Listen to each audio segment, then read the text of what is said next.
Halo, selamat pagi. Hari ini anak-anak kita belajar tema 2, udara bersih bagi kesehatan, subtema 1, cara tubuh mengelola udara bersih. Anak-anak hari ini akan mempelajari alat pernafasan pada hewan.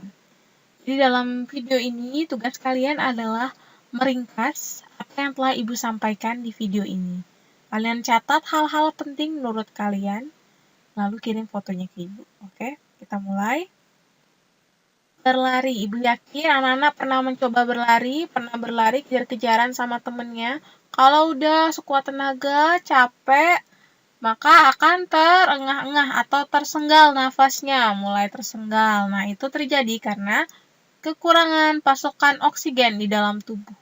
Cara mendapatkan oksigennya gimana? Dengan cara bernafas. Jadi, salah satu ciri makhluk hidup itu bernafas dan bergerak. Bergerak kita sudah pelajari kemarin ya, minggu lalu. Sekarang kita pelajari yang bernafas. Bernafas itu apa? Bernafas itu adalah proses menghirup oksigen dan mengeluarkan karbon dioksida serta uap air.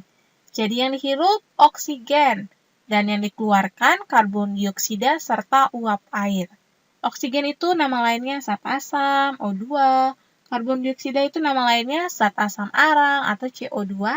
Dan yang uap air nama lainnya H2O. Oke, untuk hewan itu alat pernafasannya beda-beda tergantung tempat tinggalnya.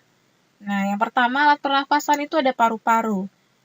Ini berlaku untuk 3 jenis hewan.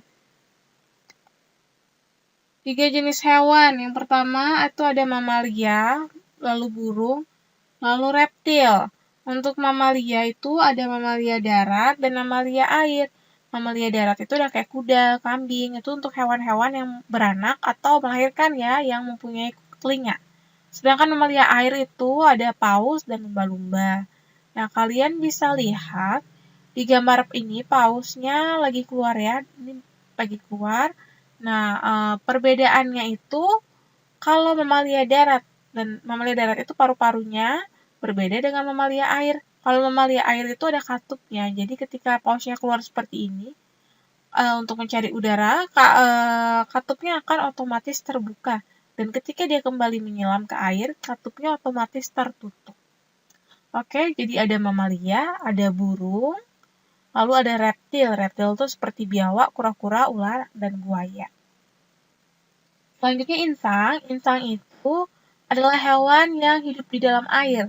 Kecuali yang tadi ya, yang paus dan lumba-lumba itu kan tergolong mamalia. Insang ini untuk yang Pisces. Jadi untuk ikan-ikan itu alat pernapasannya insang. Nah, insang itu ikan itu punya 4 insang, di dalamnya ada 8 lembar. Nah, di dalamnya itu ada gelembung udara yang menyimpan oksigen untuk mengatur gerak naik turun ikan. Bagaimana dengan ikan lele, gurami, betok, gabus? Ikan ini adalah ikan yang hidup di tempat yang berlumpur, yang kurang air. Nah, jika tempatnya kurang air, dari mana dia dapat oksigen? Nah, ada namanya labirin. Jadi untuk ikan lele, gurami, betok, gabus itu ada labirin. Dia mempunyai labirin ya. Jadi labirin itu adalah lipatan-lipatan insang tempat menyimpan oksigen. Jadi ada tambahan, dia mempunyai alat tambahan labirin supaya dia bisa tetap bernafas meskipun tempat tinggalnya itu banyak lumpur. Selanjutnya yang bernafas dengan kulit. Alat pernafasan berikutnya kulit. Nah, ini adalah hewan cacing. Cacing itu menyerap oksigen yang ada di udara melalui permukaan kulitnya yang basah. Ya. Selanjutnya ada trakea. Trakea itu adalah pembuluh-pembuluh yang bercabang yang memenuhi semua bagian tubuh serangga yang bermuara di stigma. Jadi ini bagian tubuh serangga itu dipenuhi oleh trakea. Nah, ini ada kantong udara juga. Di sini adalah tempatnya oksigen. Nah, ini ya. Lalu hewan yang bernafas dengan trakea itu adalah serangga seperti lalat, belalang, jangkrik, rayap, kupu-kupu. Yang namanya serangga itu bernafas dengan trakea. Oke, kita lanjut. Selanjutnya ada paru-paru dan kulit. Nah, ada hewan yang bernafas dengan paru-paru dan kulit. Oke, ini adalah hewan kodok. Ya, kodok ini jika masih kecil, berudu, dia bernafas dengan insang. Tapi ketika dia udah besar, sudah semakin besar, insangnya menyusut dan berubah menjadi paru-paru. Nah, selain paru-paru, kodok juga bernafas dengan kulit. Jadi di dalam sini ada paru-paru. Tapi dia juga bernafas dengan kulitnya yang basah untuk mengambil oksigen. Ya, udara kita itu kan ada oksigen, ada karbon dioksida.